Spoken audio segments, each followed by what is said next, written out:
Up next on the debut review, we're going to be looking at Skye Gold. This is a golden craft ale, and it is coming in at 4.3% ABV. Let's go check it out.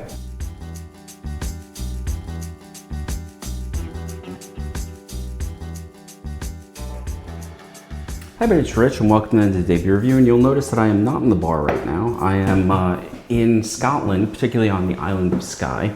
So I thought it would be a good idea, since I did miss the opportunity in Ecuador, to examine some of the local beers that are here. Today we are looking at Skye Gold. This is a premium craft ale brewed on the island of Skye, so a local beer. It says porridge, oat and ale are very Scottish, present to a very English beer festival, and something that simply hasn't been tried before. Eyebrows are raised, swiftly followed by glasses, full of gentle hops, creamy head. So the story of the beer is on the bottom of this, and it was actually, ridiculously reasonably priced. I think I got 4 different from this size, which is, what is this? This is a 500 ml bottle, and the 4 of them were 10 pounds, which comes out to about $12, which is pretty good. But I found that when we went to Ireland, the beer was cheaper. I found when we went to England, the beer was cheaper. And here we are in Scotland, and the beer continues to be cheaper. The beer is also consistently been better. So let's see if this lifts up to that. Now, I do not have the proper glassware or any of my normal stuff with me, so you will have to bear with me. Oh, gotta fix the mic. There we go. All right. Sorry if there was a little weirdness on the sound.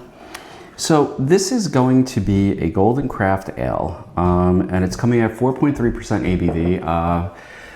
Thus far, all the beer I've looked at over here, unless it is considered a strong ale, is coming in at about 4%. Some of them 3.2, some of them 2 and change.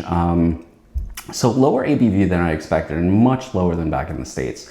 But still, pretty solid flavor for that. So let's give it a pour.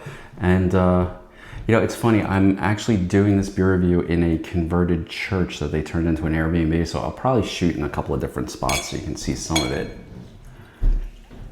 And this does pour a nice golden color. A little bit of head there. And I don't have my typical beer glasses. Oh, this smells very nice.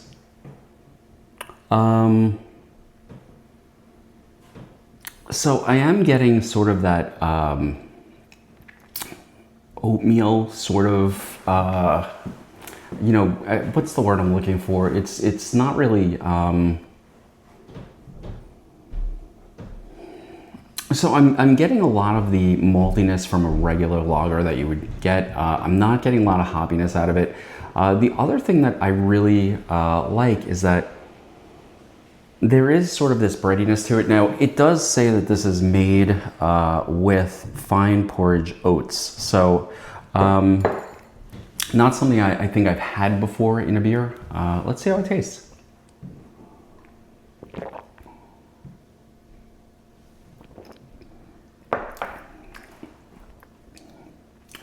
That's nice. So, there's a very healthy sort of malty flavor to this. In fact, that's the overwhelming flavor. Normally with a lager, you don't expect that, but this really is just so nice. And what is that flavor?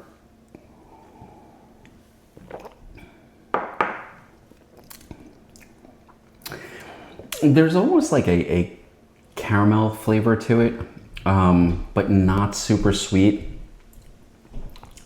Now, there is a little bitterness on the back end as it goes down, and the carbonation is actually quite nice. So I know it's hard to see, but the color is that of, like a slightly darker Pilsner or a darker lager. But the lighting in this room is terrible, so it's sort of hard to see.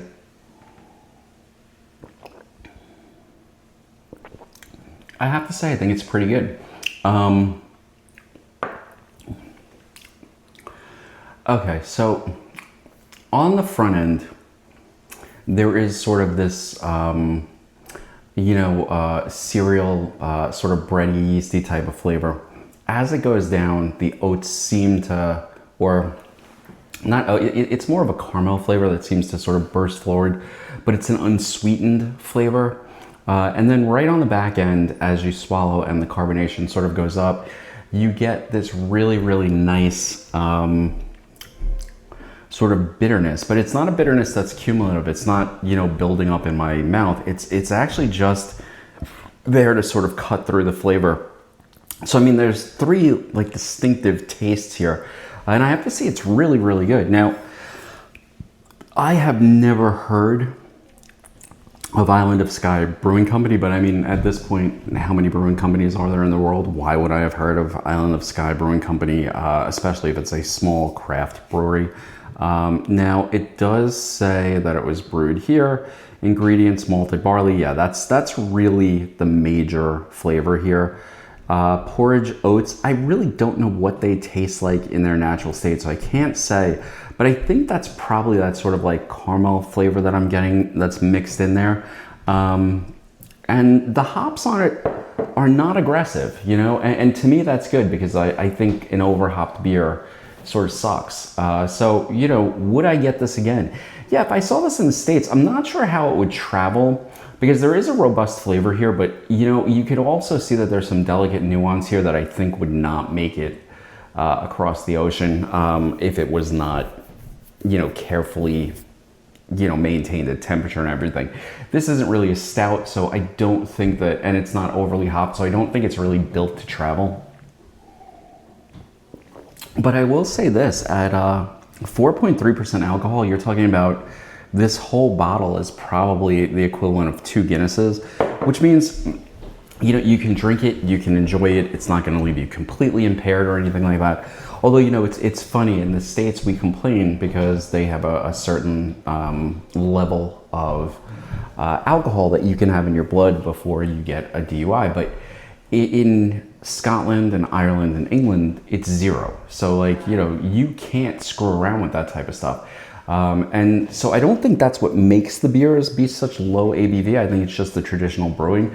But, you know, like you could have this and maybe 2 hours later, you could drive here. At home, I could probably have this, you know, I really don't drive much after I drink at all, but you could probably have this, you know, with your meal and not be too worried about it. So definitely a good light type of golden lager. Would I buy it again? Probably. But I have a feeling that if it came across to the States, it would probably be super expensive. And I'm not sure how well it would travel, but would I get it again while I'm here? Absolutely. Anyway, folks, I hope you've enjoyed this review, particularly since it's coming to you from, you know, over 3,000 miles from where I normally do it. And I will see you next time on End of the Day Beer Review. I'm going to sit back, finish this one. Cheers.